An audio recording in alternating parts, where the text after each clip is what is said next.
Bueno, muchas gracias a todos por regresar. Yo sé que la lluvia estuvo fuerte, pero me alegra mucho de que haya buen aforo.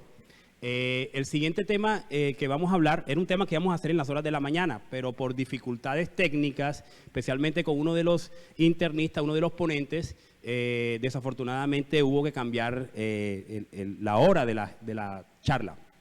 Entonces, uno de los temas muy importantes que deben saber los médicos, tanto de urgencia como hospitalización, tiene que ver más que todo con el manejo y el enfoque del paciente con hipoglicemia, especialmente el paciente con hipoglicemia y diabetes. Existen varios contextos de pacientes que presentan hipoglicemia, no siempre son por diabetes, en algunos casos siempre están relacionados a la sepsis, relacionados a la pancreatitis, relacionados incluso a patologías oncológicas. Sin embargo, el grueso de pacientes con hipoglicemia casi siempre se encuentra en los pacientes que presentan diabetes mellitus, especialmente tipo 1, y en orden de frecuencia en pacientes con diabetes mellitus tipo 2. Y entonces existe una definición universal, una definición que es muy clara, es dado por la ADA, la cual define la hipoglicemia como aquel paciente con diabetes que presenta una concentración anormal de niveles de glucosa en el plasma con o sin síntomas. Si ustedes se dieron cuenta, en la definición no se coloca un valor específico de glucosa. ¿Por qué no se coloca un valor específico de glucosa en este grupo de pacientes, o en la población que presenta hipoglicemia? Porque muchos pacientes diabéticos pueden presentar hipoglicemia, incluso con valores por encima de 70 miligramos, que sería el valor límite en el contexto de pacientes con hipoglicemias que no son diabéticos. Un paciente con diabetes mellitus tipo 2, que viene con un mal control metabólico y se le hace un ajuste, por ejemplo, con el tratamiento con insulina, y ese ajuste es muy abrupto, es probable que un paciente que tenga una glucosa en 350 miligramos pase abruptamente a valores entre 110 y 120 miligramos y ya ahí ese paciente esté presentando manifestaciones clínicas relacionadas a la hipoglicemia. Sin embargo, uno obtiene un valor grosero con respecto al valor de glucosa y se considera que para considerar hipoglicemia en un paciente diabético, este puede ser un valor de referencia. ¿Y por qué este es un valor de referencia? Porque los pacientes que tienen valores de glucosa por debajo de 70 miligramos sobre decilitros empiezan a presentar síntomas y signos neuroglicopénicos y neurogénicos. Nuestro organismo tiene la capacidad de tener mecanismos de defensa que cuando los niveles de glucosa están por debajo de 70 miligramos se presentan, inmediatamente nuestros pacientes presentan manifestaciones clínicas. Estoy seguro que aquí hay muchos que tienen diabetes o han tenido familiares que han presentado o presentan diabetes mellitus y en algunos contextos, cuando se inicia un tratamiento con sulfurinurias o un tratamiento con insulina, es probable que muchos de estos pacientes les haya presentado hipoglicemia e incluso ustedes hayan evaluado y hayan podido evaluar en esos pacientes la presencia de esas manifestaciones clínicas. Sin embargo, aunque el valor de glucosa que se tiene en cuenta está por debajo de 70 miligramos, tanto el Grupo Internacional para el Estudio de la Hipoglicemia, la Asociación Europea para el Estudio de la Diabetes y el Grupo de Trabajo de la ADA tienen también una definición sobre hipoglicemia bioquímicamente y clínicamente importante. Y estos valores son por debajo de 54 miligramos. Ya con estos valores por debajo de 50 miligramos es probable que nuestro paciente ya está presentando manifestaciones neuroglicopénicas, lo cual puede conllevar a una alta mortalidad de nuestros pacientes diabéticos. Con respecto a la epidemiología, tenemos de que los pacientes con diabetes mellitus tipo 1 informan un promedio de hasta 3 episodios de hipoglicemia grave por año. La incidencia de hipoglicemia grave es de alrededor del 20% anual en los diabéticos tipo 1 y a los pocos años del diagnóstico es probable de que a medida que va pasando la diabetes, estos pacientes empiezan a presentar un mayor riesgo de presentar hipoglicemia. Esto especialmente en pacientes con diabetes mellitus tipo 1, especialmente aquellos que tienen más de 15 años con el diagnóstico. Y finalmente el 7% de los pacientes que toman sulfurinurias van a presentar algún episodio de hipoglicemia. Aquí quiero dejarles algo claro sobre la hipoglicemia y los tratamientos farmacológicos antidiabéticos orales que tenemos actualmente. El uso de sulfurinurias, el uso de estos fármacos actualmente realmente ya están prácticamente quedando en la historia. La recomendación es que si usted tiene un paciente que está recibiendo sulfurinuria, lo mejor es que lo modifiquen o lo cambien por otros tratamientos farmacológicos antidiabéticos que realmente impacten en riesgo cardiovascular. Si se dieron cuenta, en las charlas que se han realizado previamente, siempre se ha hablado de los antagonistas SGLT2, se está hablando de los análogos GLP1, incluso se habla también de los antagonistas dipetilpeptidasa tipo 4 y las biguanidas, que son los fármacos que vinieron para quedarse, especialmente los dos primeros que les acabo de comentar por su impacto en riesgo cardiovascular. Razón por la cual es muy importante que si usted tiene un paciente al cual le van a iniciar un tratamiento antidiabético oral, la recomendación es que ustedes no inicien ya con sulfoniluria. Las sulfonurias impactan negativamente en riesgo cardiovascular, aumenta el riesgo de muerte súbita en pacientes que presentan infarto tipo 1 y tipo 2. Y a su vez también se ha demostrado que el uso de las sulfonurias genera una reducción progresiva de células beta. Por lo que les digo a ustedes que lo mejor es no utilizar tratamiento con sulfonurias. Y entonces resulta de que existe un gran estudio que se realizó en el Reino Unido, un estudio que contó aproximadamente con 436 pacientes, un estudio observacional que duró aproximadamente 9 a 12 meses y es un estudio multicéntrico y se hizo en 6 centros del Reino Unido. Finalmente, en la fase 1 se completó aproximadamente un número de 383 pacientes, ya que 35 no fueron elegibles porque no cumplía con los criterios de inclusión. Ahora, se tomaron 2 brazos en este estudio. El primer brazo, si se dan cuenta, se trata de pacientes con diabetes mellitus tipo 2, que a su vez se dividieron en 3 grupos. El primer grupo estaba recibiendo sulfonurias, el segundo grupo estaba recibiendo insulina en menos, si se dan cuenta, menos de 2 años, y el tercer grupo era el paciente que estaba recibiendo insulina por más de 5 años. Ya para el segundo brazo, aquí aparecen 2 grupos. Más que todo el segundo brazo está relacionado con la diabetes mellitus tipo 1. Es decir, eran pacientes diabéticos que eran insulinorequirientes. En el primer grupo, si se dan cuenta, el paciente tenía menos de 5 años de la enfermedad, pero ya estaba recibiendo insulina. Y el segundo grupo era el paciente que estaba recibiendo insulina por más de 15 años, es decir, ya una enfermedad de tiempo evolutivo avanzado.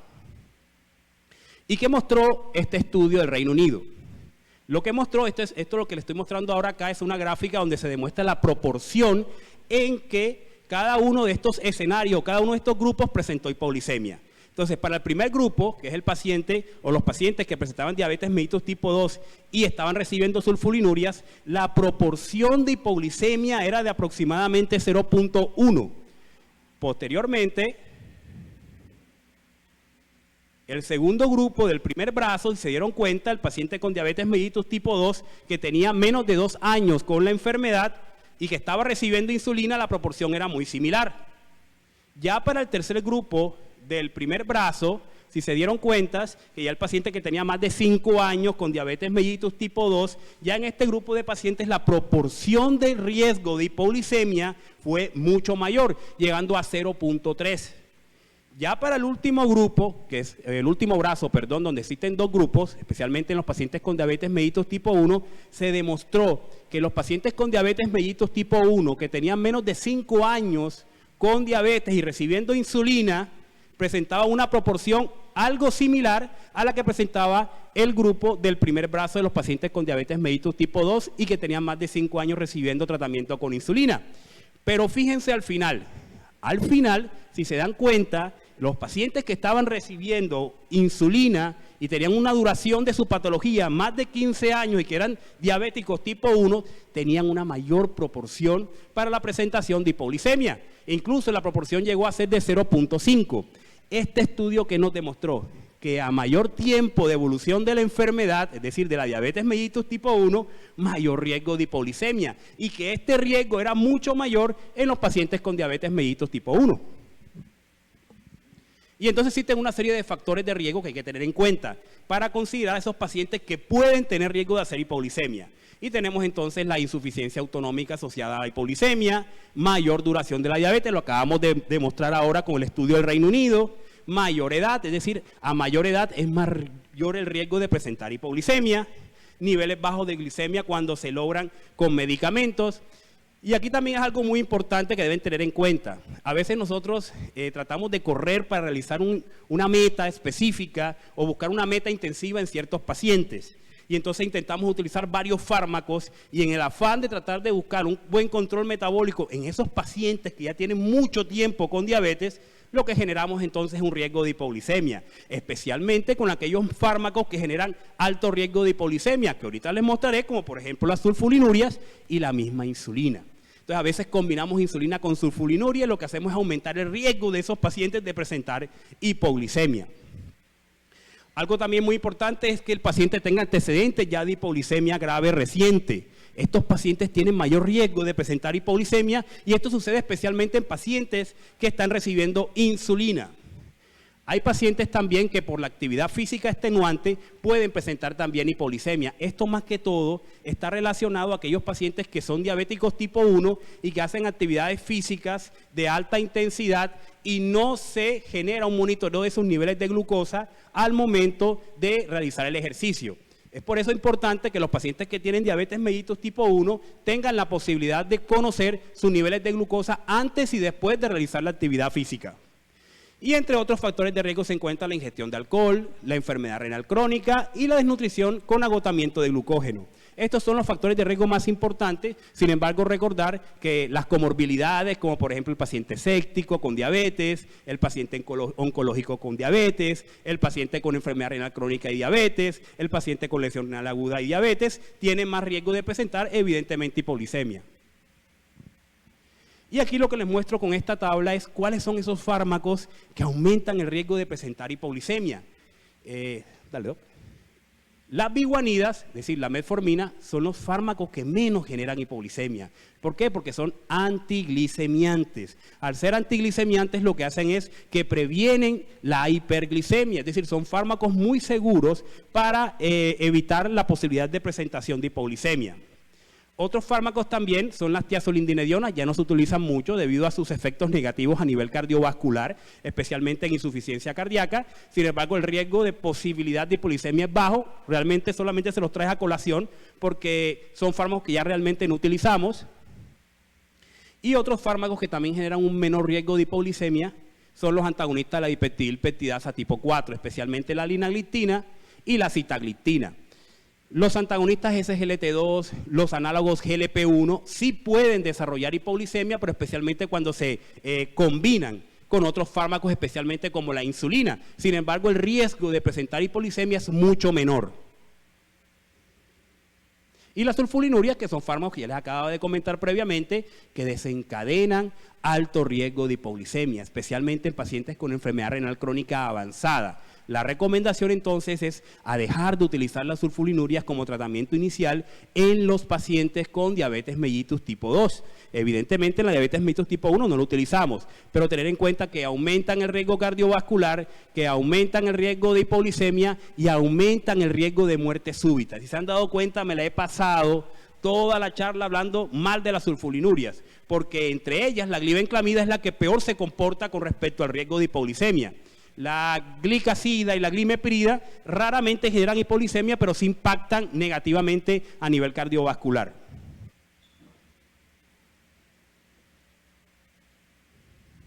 Y entonces cuando nosotros tenemos un paciente con hipoglicemia, ¿qué debemos hacer? ¿O qué es lo primero que debemos determinar? Determinar el grado de gravedad y de severidad de la hipoglicemia. Y de ahí entonces que es importante que ustedes tengan en cuenta la clasificación de la hipoglicemia. Entonces tenemos primero la hipoglicemia grave. Cualquiera consideraría que la hipoglicemia grave es un valor de glucosa por debajo de 54 miligramos. Sin embargo, lo que se tiene en cuenta para determinar si un paciente presenta hipoglicemia grave es la capacidad de autocontrolarse la hipoglicemia. Es decir, ese paciente que le llega a ustedes a la urgencia, encefalopático o convulsionando o inconsciente, ese paciente diabético que presenta hipoglicemia, eso es una hipoglicemia grave. El paciente que requiere de terceras personas para el control de la hipoglicemia. Eso es lo que denota la hipoglicemia grave. Y tenemos también la hipoglicemia sintomática documentada. Aquí lo que se tiene en cuenta, si se dan cuenta, es que el valor de glucosa está por debajo de 70 miligramos sobre decilitros, pero el paciente presenta síntomas y se logra documentar. Porque resulta que hay algunos pacientes que le llegan a ustedes con hipoglicemia, pero inician destroza al 10%, no tienen los niveles de glucosa y es probable que ese paciente cuando le hagan los niveles de glucosa ya estén por encima de 70 miligramos o el mismo paciente ya se lo haya autocontrolado con el uso de carbohidratos. Entonces, la hipoglicemia sintomática documentada es aquel paciente que se le documenta que tiene unos niveles de glucosa por debajo de 70 miligramos sobre decilitro y que adicionalmente presenta manifestaciones clínicas asociadas a la hipoglicemia, como síntomas neuroglicopénicos y neurogénicos. Y también tenemos la hipoglicemia asintomática. Es aquel paciente que presenta unos niveles de glucosa documentados por debajo de 70 miligramos sobre decilitro, pero que además no presenta síntomas, a diferencia del anterior, donde el paciente sí presenta síntomas. Y también tenemos probable hipoglicemia asintomática. Es el paciente que les dije previamente con el ejemplo anterior. Paciente que les ingresa a ustedes. Previamente el paciente presentaba síntomas neuroglicopénicos y neurogénicos, él mismo se autocontroló con la administración de carbohidratos sus niveles de glucosa, pero cuando llega a la urgencia ya ese paciente tiene niveles de glucosa dentro de parámetros normales o no se logra tomar los niveles de glucosa porque el paciente nunca consultó. Entonces está la hipoglicemia sintomática no documentada. Y también tenemos la pseudohipoglicemia. Y esto fue lo primero que les comenté al principio sobre algunos tipos de pacientes diabéticos que venían durante mucho tiempo con mal control metabólico y uno en la hospitalización o en la urgencia tiende a reducir abruptamente los niveles de glucosa. Cuando ustedes tengan un paciente con diabetes mellitus tipo 2 mal controlada y su paciente esté hospitalizado, no corran a buscar metas inmediatamente el primer día de que su paciente llegue a la hospitalización o a las urgencias, porque corren el riesgo de generar pseudohipoglicemia. Yo siempre he dicho cuando doy estas clases a mis estudiantes, a mis internos y a mis residentes, que yo creo que esa definición no está bien dada, porque sonaría como si fuera una falsa hipoglicemia, y realmente no es una falsa hipoglicemia. Nuestro paciente presenta manifestaciones clínicas, tanto de síntomas neuroglicopénicos como síntomas neurogénicos. El problema es que no presenta niveles de glucosa por debajo de 70 miligramos sobre decilitro, porque este paciente es probable que haya tenido unos niveles de glucosa en 300 miligramos y abruptamente por algún tratamiento, especialmente la insulina, lo bajemos a 110, 120 miligramos, pero eso genera una pérdida del autocontrol metabólico a nivel del sistema nervioso central que va a generar síntomas. Entonces, cuando ustedes tengan un paciente con síntomas neuroglicopénicos y los niveles de glucosa estén por encima de 70, deben sospechar que están frente a una pseudohipoglicemia. Entonces, esto es importante que al momento de enfocar a su paciente tengan en cuenta en qué contexto o en qué clasificación se encuentra su paciente con hipoglicemia. Y existe también otra clasificación que la divide por niveles. Y esto sí tiene que ver más que todo con nivel 1 de hipoglicemia, que se caracteriza por niveles de glucosa por debajo de 70 miligramos y no más de 54 miligramos sobre decilitro, y el paciente tiene síntomas que lo alertan para que requiera o se inicie un tratamiento para autocontrol de su hipoglicemia. Tenemos también la hipoglicemia tipo 2 o la hipoglicemia nivel 2, donde ya los niveles de glucosa se encuentran por debajo de 54 miligramos sobre decilitros y ya nuestros pacientes empiezan a presentar síntomas neuroglicopénicos. Ya en este punto, su paciente, cuando los niveles de glucosa están por debajo de 54 miligramos, es probable que ya empiece a presentar manifestaciones neurológicas dadas por confusión, convulsiones, incluso pérdida del conocimiento. Y tenemos también la hipoglicemia nivel 3. La hipoglicemia nivel 3 realmente no tiene un umbral de valor de glucosa, pero entre sus características más importantes está la alteración del estado mental. Es el paciente que le llega a ustedes inconsciente, que le llega convulsionando, que no responde y que muchas veces va a requerir de terceros para el control de su glucosa. Y aquí viene también algo muy importante. Cuando nosotros tenemos un paciente que nos llega a las urgencias y nos llega con focalización neurológica o convulsionando, a veces no se piensa en hipoglicemia. Y cuando ustedes leen la literatura sobre las diferentes patologías que afectan el sistema nervioso central, a ustedes les muestran que siempre a todo paciente hay que hacerle una glucometría. Por eso es importante que aunque ustedes tengan claro que eso es una enfermedad cerebrovascular isquémica, o aunque todo parezca que es un cuadro convulsivo de origen estructural, no descarten la causa metabólica como desencadenante de esas manifestaciones neurológicas. Entonces la recomendación a todos los que estamos acá, tanto en urgencias y hospitalización, es que si un paciente nos presenta un deterioro deterioro neurológico, por favor, realizar una glucometría. Una glucometría no se le niega a nadie en el área de urgencia y de hospitalización. Esto es más que todo para mostrarles a ustedes qué es lo que sucede cuando se genera la hipoglicemia. Para reducir o para tratar de resumir esta imagen, lo que les puedo decir es que lo primero que se genera es una reducción o un bloqueo en la liberación de insulina. ¿Eso dónde sucede? En la célula beta. Adicionalmente a eso hay una estimulación de hormonas contrarreguladoras. ¿Cuáles son esas hormonas contrarreguladoras? Glucagón, norepinefrina, cortisol, hormona del crecimiento. Todas ellas lo que van a generar, las últimas 4 que les acabo de comentar, es tratar de estimular la gluconogénesis, la glucogenólisis, la lipogénesis y la lipólisis. Todo eso es lo que intentan hacer en ese punto y aquí lo que les muestro a grosso modo es lo que sucede en cada una de estas áreas o estos escenarios en los pacientes que presentan hipoglicemia. Sigue. Sigue. Pasa al siguiente, Doc. Y bueno, uno siempre piensa que la hipoglicemia solamente genera manifestaciones neurológicas y neuroglicopénicas, pero si se dan cuenta, en esta imagen les estoy mostrando todas aquellas alteraciones que se generan cuando un paciente presenta tanto hipoglicemia aguda como hipoglicemia crónica severa. Entonces, a nivel miocárdico, miren todo lo que sucede. Incremento de la frecuencia cardíaca, incremento del gasto cardíaco, hay afectación y alteración de las presiones arteriales y alteraciones a nivel endotelial.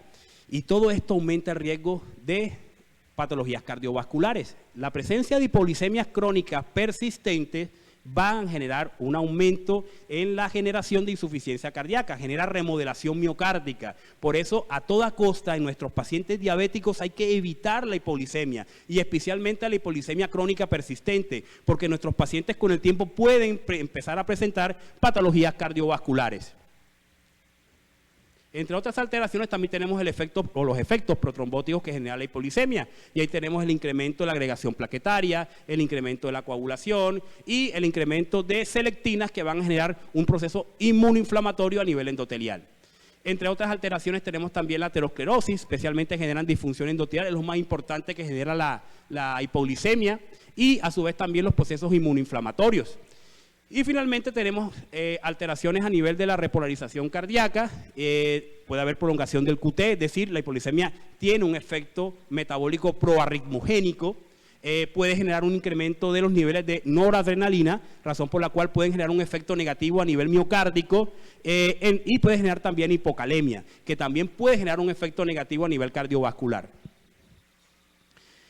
Pero cuando tenemos un paciente con hipoglicemia, siempre a nosotros nos dicen de que hay que tener en cuenta la triada de Whipple. Y creo que eso lo hemos escuchado siempre a nuestros profesores y cuando estábamos en pregrado, incluso cuando estábamos en posgrado, nos hablaban mucho sobre la triada de Whipple que hay que tener en cuenta siempre en nuestros pacientes.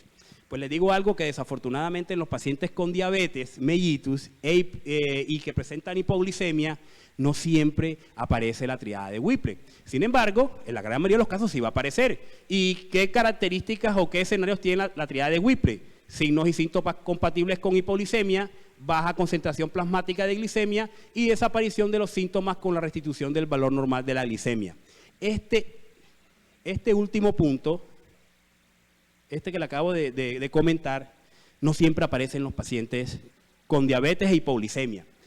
Por lo que les hablé previamente de la pseudohipoglicemia, en donde los niveles de glucosa pueden estar por encima de 70 miligramos sobre decilitro, pero pueden presentar manifestaciones neurolicopénicas y neurogénicas. Es decir, que si ustedes tienen un paciente con diabetes mellitus tipo 1 o tipo 2 e intentan buscar la triada completa, es probable que no siempre la encuentren. Y eso no quiere decir que estén frente a una hipoglicemia. Y entonces resulta de que las manifestaciones clínicas de la hipoglicemia dependerán realmente del valor de glucosa. Aunque sí es cierto que los pacientes con diabetes es probable que presenten estas manifestaciones clínicas con valores por encima de 70 miligramos, esta en la gran mayoría de los casos es la historia evolutiva natural de los niveles de glucosa en nuestro paciente cuando genera hipoglicemia. Entonces, cuando nuestros valores están por debajo de 70 miligramos, especialmente 66 miligramos, nuestro paciente es capaz de producir una descarga adrenérgica. Es decir, nuestro paciente empieza a presentar estimulación de hormonas contrarreguladoras, entre las cuales se encuentra la norepinefrina. Entonces, ese paciente le llega a usted taquicárdico, sudoroso, con temblores. Posteriormente, cuando los niveles de glucosa disminuyen mucho más, cuando están por debajo de 57 miligramos sobre decilitro, ya nuestro paciente presenta temblor, y todo relacionado directamente al influjo de norepinefrina. Luego de esto, ya con estos valores también empiezan a presentarse manifestaciones neurológicas, especialmente disfunción del sistema nervioso central. Luego, cuando los valores de glucosa ya están por debajo de 45 miligramos, empiezan a presentarse ya más acusadamente los síntomas neuroglicopénicos, y es cuando nuestro paciente presenta confusión y pérdida de la concentración. Luego, cuando los valores de glucosa ya están por debajo de 18 miligramos sobre decilitro, es cuando nuestro paciente presenta convulsiones y puede presentar estados comatosos. Entonces, cuando tengamos un paciente con convulsión, no se les olvide que además del tratamiento con benzodiazepinas o tratamiento anticonvulsivante, deben evaluar los niveles de glucosa, porque si la causa es metabólica, puede ser revertible. Inmediatamente se utiliza una carga de carbohidratos endovenosos. Y finalmente, ya cuando los valores de glucosa están en el piso, están en un valor por debajo de 10 miligramos sobre decilitro, viene entonces el daño cerebral, que prácticamente es irreversible. Ya en este contexto, cuando tenemos un paciente con estos valores y no se logra detectar la hipoglicemia, es probable que el daño cerebral sea totalmente irreversible. Entonces, con esto quiero mostrarles lo importante de hacer una glucometría a nuestros pacientes que ingresan con cualquiera de estas manifestaciones neurológicas. Y estas son las manifestaciones clínicas, ya muchas de ellas fueron comentadas. Tenemos que se dividen en dos grupos, están las manifestaciones neurogénicas y las neuroglicopénicas. En las neurogénicas tenemos la sudoración, el hambre, las parestesias, temblores, palpitaciones, nerviosismo y ansiedad. Y en las neuroglicopénicas tenemos el calor, la debilidad, la dificultad para pensar, confusión, mareo, entre otras. Entonces, es importante que tengan en cuenta y que conozcan estas manifestaciones clínicas con el fin de que puedan detectar rápidamente el diagnóstico de hipoglicemia. Ya cuando ustedes hayan detectado la hipoglicemia y hayan definido qué tipo de hipoglicemia tiene su paciente, también ustedes deben definir un tratamiento inmediato con el fin de evitar los daños irreversibles que ustedes se dieron cuenta pueden generar los niveles de glucosa cuando están por debajo de 10 miligramos sobre decilitro. Y las manifestaciones clínicas que pueden también generar un efecto negativo y un mal pronóstico en la evolución clínica del paciente. Y entonces tenemos que cuando tenemos un paciente con hipoglicemia, es importante previamente a esto educar a nuestro paciente y a nuestro familiar, especialmente al familiar del paciente, porque si no lo hacemos, corremos el riesgo de que cuando el paciente haga una hipoglicemia en casa, el familiar no lo detecte y el paciente termine presentando un daño irreversible a nivel del sistema nervioso central. Y también es importante tener en cuenta el manejo con insulina. Muchas veces iniciamos tratamientos con insulinas, pero no hacemos la debida educación a nuestro paciente y también al familiar de ese paciente. Y al no hacer esa debida educación, se generan entonces el uso inadecuado de la insulina, que puede conllevar con el tiempo o en ese mismo momento a la hipoglicemia. Lo que les dije previamente, la educación a sus familiares y especialmente a nuestros pacientes. Y a su vez también es importante, cuando nuestro paciente requiere o recibe insulina, explicarles cómo se debe hacer el ajuste de insulina en esos pacientes para evitar el riesgo de hipoglicemia, o cuando presenten hipoglicemia, cómo realizar el ajuste de insulina en nuestro paciente. ¿Cuáles son los objetivos glicémicos en los pacientes con hipoglicemia?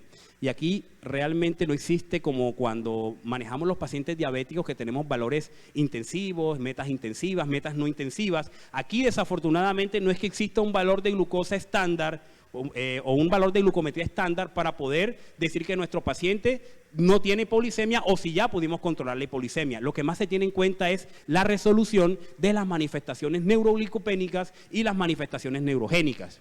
Y entonces, siempre que tengamos un paciente con diabetes mellitus, lo importante que ustedes saben es el objetivo de hemoglobina glicada. Y creo que en charlas anteriores, doctor César les explicó muy bien lo que sucedía o cuáles eran las metas de nuestros pacientes ancianos. Por ejemplo, y se lo vuelvo a recordar, si usted tiene un paciente que quiere metas intensivas, la recomendación es obtener hemoglobinas glicada por debajo de 7%. Pero si mi paciente no requiere metas intensivas, dependerá si tiene desórdenes cognitivos o dependerá también del estado de fragilidad, cuál es el valor de hemoglobina glicada, que puede ir desde 7.5 a 8 hasta 8 a 8.5%. Entonces, es importante que para evitar la posibilidad de que se presente hipolicemia en nuestros pacientes, cuando iniciemos tratamiento farmacológico, definir un objetivo de hemoglobina glicada que disminuya el riesgo de que nuestro paciente presente hipoglicemia. Y siempre es importante adaptarse al individuo. No es lo mismo el paciente que tiene 45 años de edad y no tiene otra comorbilidad, sino solamente diabetes, al abuelito que tiene 75 años de edad y que además de eso presenta infarto agudo del miocardio, pie diabético, enfermedad de Alzheimer. Cada uno de ellos tiene metas intensivas totalmente diferentes. En algunas seremos intensivos y en otros no seremos tan intensivos para evitar el riesgo de hipoglicemia. Es importante también que cuando hayamos definido cuál es la meta de glicada y cuál es la conducta a realizar, también tratar de poder compensar la posibilidad de reducir los riesgos de complicaciones macrovasculares en nuestros pacientes. Y finalmente, todo esto va a confluir finalmente en reducir el riesgo de hipoglicemia en nuestros pacientes con diabetes. Algo también que deben tener en cuenta es que el tratamiento con diabetes, en el tratamiento con diabetes, el manejo, especialmente los que tienen diabetes mellitus tipo 1, el manejo es con insulina. Sin embargo, deben tener en cuenta que estos pacientes, al utilizar esquemas intensivos, aumentan el riesgo de hipoglicemia. Ya les dijeron previamente el doctor Carlos Campos que ojalá no utilizaran la insulina NPH porque esta requiere de mucho cuidado para el ajuste de dosis y es mejor utilizar insulinas que sean más seguras y que generen menos efecto hipoglicemiante, como por ejemplo las insulinas basales. Las insulinas basales como la glargina, la insulina de Gludec, y la glargina U100 y U300 son insulinas basales que reducen el riesgo de hipoglicemia. Y las insulinas ultra rápidas, como son la Lispro, la Aspar y la glulicina, reducen el riesgo de hipoglicemia nocturna cuando se relaciona con las insulinas regulares. Y entonces, con respecto ya al enfoque de revertir la hipoglicemia, tenemos que tener en cuenta que el tratamiento puede ser tanto carbohidratos orales o carbohidratos endovenosos.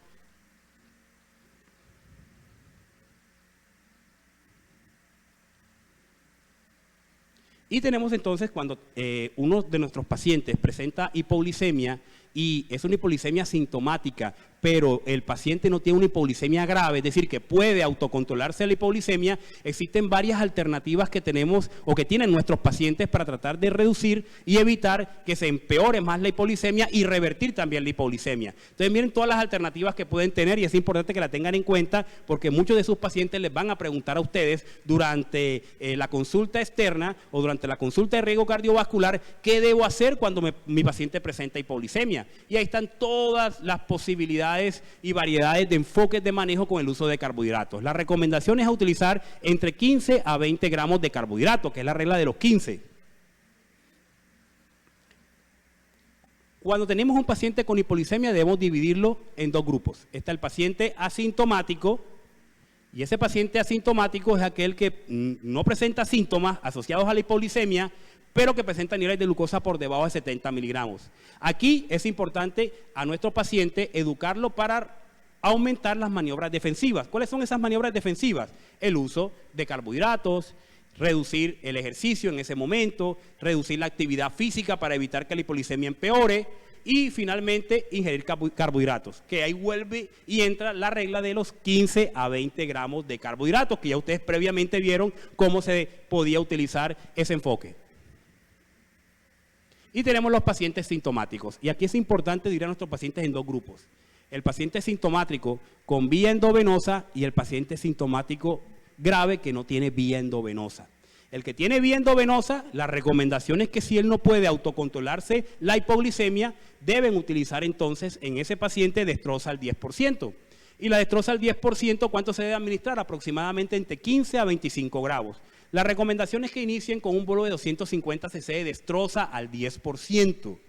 Ese bolo posteriormente debiera mejorar los niveles de glucosa, ya que van a estimular los efectos gluconeogénicos y también van a estimular la glucogenólisis, generando entonces que los niveles de glucosa de nuestro paciente aumenten.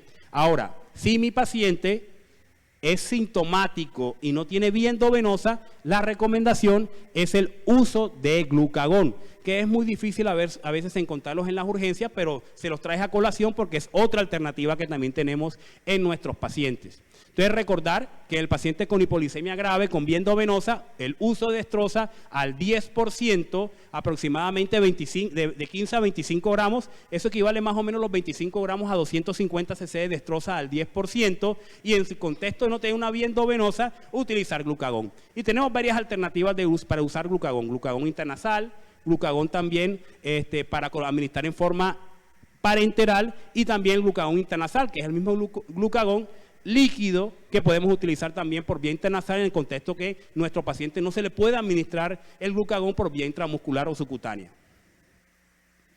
Finalmente, en nuestro paciente, cuando hayamos controlado la glucosa, es importante el monitoreo de los niveles de glucosa posterior al control de la hipoglicemia. La recomendación es que 15 a 20 minutos posteriores a la hipoglicemia y al control de la hipoglicemia, ustedes inmediatamente hagan un nuevo nivel de glucosa para ver realmente si sigue o se generó un mejor control metabólico en nuestros pacientes. Recordar que hay insulinas como la insulina de Gludec, la insulina glargina U300, que reducen el riesgo de hipoglicemia, y eso ya se ha demostrado en muchos ensayos clínicos.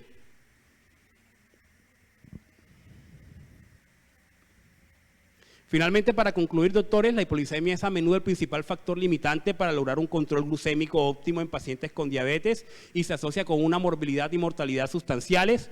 La enfermedad renal crónica, con una tasa de filtración glomerular por debajo de 60 mililitros sobre minuto, se encuentran hasta el 40% de los pacientes con diabetes, y corresponde la enfermedad renal crónica a un factor totalmente independiente para la generación de hipoglicemia. Y finalmente, el manejo de la hipoglicemia no solo requiere el uso de carbohidratos por vía oral y parenteral, sino también el conocimiento de inicio de los síntomas neuroglicopénicos y neurogénicos, por lo que es de vital importancia la educación de nuestro paciente y sus familiares para evitar desenlaces fatales. Muchas gracias.